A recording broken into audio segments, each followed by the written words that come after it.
Creu Roja té a Manresa més de 200 voluntaris i supera els 3.000 socis. En un moment de crisi com l'actual, quan les necessitats de la població en situació de pobresa i risc social superen els recursos disponibles al territori, es fa més evident la seva importància. Per agrair el suport de totes aquestes persones que fan possible que l'entitat pugui fer activitats i projectes per atendre les persones amb més necessitat, Creu Roja Manresa ha preparat per aquest dijous un acte de reconeixement.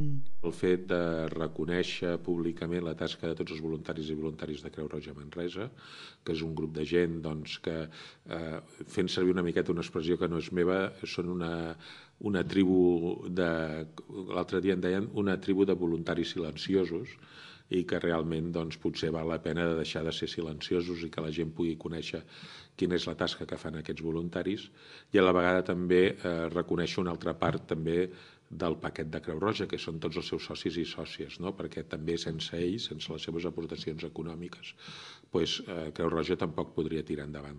L'acte també servirà per fer el lliurament del primer premi a la solidaritat, que portarà el nom del que va ser president de l'entitat, Santi Vidal. El guardó reconeixerà anualment la tasca d'una entitat social del territori. Serà un premi amb el qual voldrà homenatjar o premiar aquelles persones, entitats, institucions o empreses que al llarg de l'any hagin destacat per qualsevol dels 7 principis fonamentals que té la Creu Roja, no? I que el que volem és això, premiar aquesta gent, i que creiem que, evidentment, la persona que representava més aquests valors era la figura del Santi Vidal. Per això aquest premi portarà el nom de Premi Santi Vidal, i qui millor que la seva figura per rebre'l el primer any.